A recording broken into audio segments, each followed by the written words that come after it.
ஜெய் ஸ்ரீராம். கடைசியில பேச வரவங்களோட பிரச்சனை என்ன தெரியுமா?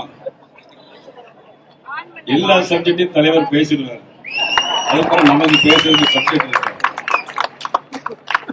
ஏற்கனவே சப்ஜெக்ட்ல ஒரு புலி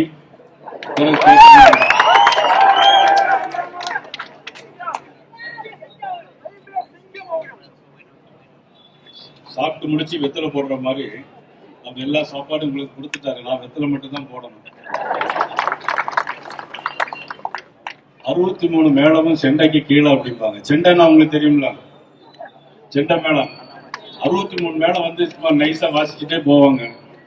ஆனா அதுக்கப்புறம் செண்டை மேளம் வந்து டாம் டாம் டாம்னு அடிச்சு முடிச்சு எல்லாம் அவங்க என்ன வாசிச்சானே தெரியாது.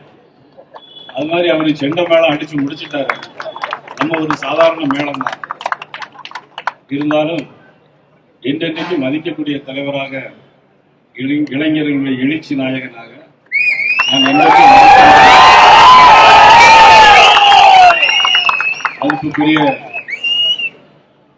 மதிப்புக்குரிய மாண்புமிகு திரு அண்ணாமலை அவர்களே, மதிப்புக்குரிய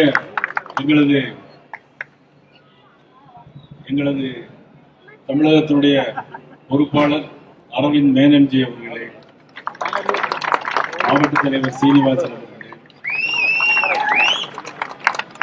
மிக சிரத்தையோடு ஒரு கூட்டம் நடத்தும் போது நேர்த்தியாக அது எப்படியெல்லாம் அலங்கரிக்க வேண்டும் என்பதற்காக பிரமோஸ் ஏவுகணை எப்படி இருக்குமோ அது திருப்பூரிலே போய் பார்த்து சொன்னதை விட அது செய்து கொடுத்து வடிவமைத்து கொடுத்தவர் இருக்கிறாரே, அவரை உண்மையிலே நான் பார்க்க வேண்டும். அந்த அளவிற்கு ஒரு சிறப்பான முறையில், பிரமாதமான முறையில் பிரம்மோஸை தயாரித்து கொடுத்திருக்கிற அனைவருக்கும், காவல்துறை நண்பர்கள், பத்திரிகை ஊடக நண்பர்கள், சிறு வயதிலிருந்து ராணுவத்தினர் வரையிலும் இந்த ஊர்வலத்தில் திரளாக கலந்து கொண்டது மட்டுமல்ல, வருகின்ற வழியில் நானும் திரு அண்ணாமலை அவர்கள் வருகின்ற பொழுது எல்லா பொதுமக்களும் தங்களுடைய கையிலே கொடியை வைத்திருந்தான்னு சொன்னால் இந்த திருப்பூர் மண்ணுக்கு எவ்வளவு தேசிய உணர்வு இருக்கு என்பதை இது ஒரு சாதாரண விஷயம் அல்ல.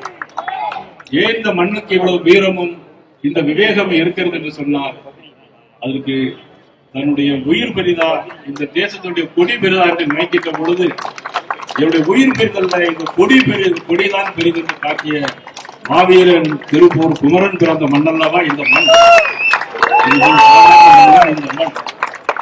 இந்த மண்ணுக்கும் நான் தலை வணங்குகிறேன். இந்த மண்ணுக்கும் எனது வணக்கத்தை நான் தெரிவித்தேன். காஷ்மீர் பள்ளத்தாக்கில் நடந்த விபத்து என்பது அது விபத்து அல்ல, பாகிஸ்தான் தீவிரவாதிகளால் ஏற்படுத்தப்பட்டது. நமது இந்தியாவில் மத கலவரத்தை தூண்ட வேண்டும் என்பதற்காக திரு அண்ணாமலை அவர்கள் சொன்னதை போல ஒரு தீவிரவாதி சொல்றது பதில், அதுக்காக ஒட்டுமொத்த இஸ்லாமியர்களை நான் பழி சுமத்த முடியாது. ஆனால் அதையெல்லாம் ஒரு காரணமாக வைத்து ஒன்றாக மாமன் மச்சானார் வாழ்கின்ற இந்த சமூகத்தில் இன்றைக்கு இவ்வளவு பெரிய ஒரு பூகம்பத்தை உருவாக்கிவிட்டு போனது பாகிஸ்தான் தீவிரவாத இயக்கம். ஆனால் அங்கு நடந்தது, மனைவி முன்னாலே கணவனை சுட்டுக் கொண்டு ஆடைகளை அவிழ்த்து பார்த்து ட்ரெஸ்ஸெல்லாம் அவிழ்த்து நீ யார் என்று பார்த்து நீ சுட்டுக் கொண்டு அந்த பெண் என்னையும் சுட்டுக்கொள்ள சொல்லும் போது அவன் சொல்றான், தீவிரவாதி நீ ஒன்றை மோடியிடம் போய் சொல்லு,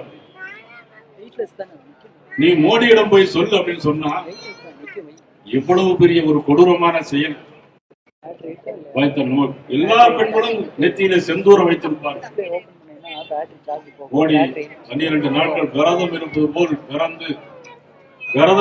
போல் இருந்து தன்னுடைய நேஷனல் கவுன்சில் கூட்டத்தை எல்லாம் கூட்டி எப்படி செய்ய வேண்டும், எப்படி ஆபரேஷன் பண்ண வேண்டும், அதில் ஒரு பாகிஸ்தானை சேர்ந்த ஒரு பொதுமக்கள் கூட பாதிக்கப்படக்கூடாது என்ற உணர்வோடு அந்த ஆபரேஷனுக்கு பெயர் வைத்தார் பாருங்க. அடித்த பிறகு பெயர் வைத்தார் சிந்தூர் ஆபரேஷன்.